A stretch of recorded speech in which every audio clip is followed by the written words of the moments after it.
Apps کے متعلق دیکھ لوں کوئی رہ تو نہیں کی بات نوٹس میں سے.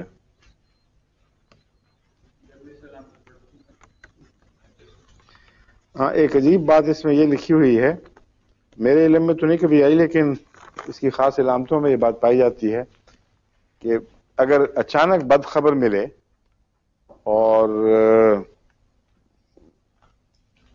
بعض دفعہ بد خبر کے علاوہ جیلسی کریٹ ہو سڈنلی، تو اس سے اس کو دائیں طرف کا فالج ہوتا ہے. اب یہ ایپس میں خاص علامت ہے، پتہ نہیں کیسے پتہ لگا ہے ڈاکٹروں کو، لیکن چونکہ نمایاں چیز تھی میں نے کہا یہ بھی آپ کو بتا دوں. اگر کوئی ایسا واقعہ ہو کسی کو اچانک بد خبر سے یا حسد کے نتیجے میں فالج ہو جائے، حسد کی جو جلن ہے نا وہی بڑی خطرناک ہوتی ہے. اس لیے یہ جو ایپس کا جلن سے جو تعلق ہے، ہو سکتا ہے اس کا روحانی جلن سے بھی تعلق ہو، اور اس کی علامت یہ ہے کہ فالج اکثر لیفٹ کی بجائے رائٹ پہ ہوتا ہے. اب یہ بتائیں ڈاکٹر صاحب کہ وہ جو سینٹر ہے برین کا، وہ لیفٹ میں جو سینٹر ہے وہ کیا ہے، وہاں کچھ حرکت ہوتی ہے حسد سے یا بد خبر سے جس سے فالج ڈیولپ ہوتا ہوگا. اس کا رائٹ ہیمسفیئر سے تعلق نہیں ہے، لیفٹ سے ہے، اور لیفٹ ہونے کی وجہ سے اس کا فالج رائٹ پہ ہوگا. تو وہ کیا ہے وہ سینٹر؟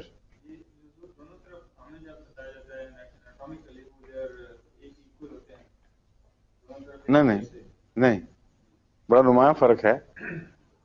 اسپیچ کا سینٹر مثلا ہاں نہیں اور بھی ہیں، لاجک کمپیوٹ کرنے کا جو سینٹر ہے وہ اور ہے، اسپیچ کا اور ہے، یہ آپس میں ہیں فرق، لیکن انٹر ریلیٹڈ ہیں، انٹر کمیونیکیٹڈ ہیں.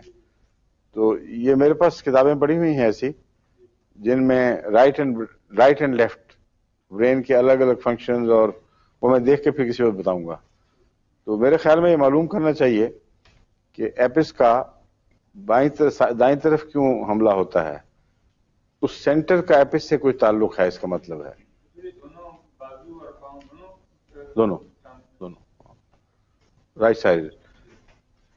پوائنٹ میں یہ ریز کر رہا ہوں کہ ہمیں ایپس کو سمجھنے میں آسانی ہو جائے گی اس سے، اگر ہم یہ پتہ چلے کہ لیفٹ سائڈ کے اوپر وہ کون سے مینٹل فنکشنز ہیں جن کا حسد یا بد خبر سے تعلق ہے، تو ایپس کا اس سے تعلق ثابت ہو جائے گا اور اس کے فنکشنز کی سمجھ آ جائے گی کیوں ایسا ہوتا ہے.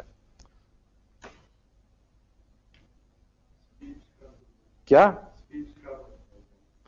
اٹھ کے بتائیں ذرا اونچی آواز میں.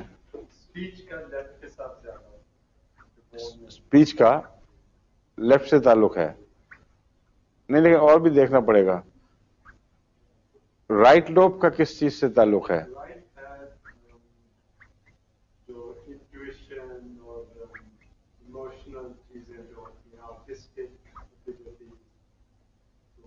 نہیں میرا خیال دیکھنا ہی پڑے گا. ہاں میرے پاس ہیں ایسی کتابیں بڑی اچھی جو رائٹ اینڈ لیفٹ کو بالکل نمایاں کر کے بتا رہی ہیں، اور ایک دفعہ میں نے تھوڑا سا پڑھا تھا، دلچسپ تھی، پھر وقت نہیں ملا، میرے پاس پڑھی ہوئی ہے، میں انشاءاللہ جا کے دیکھ لوں گا.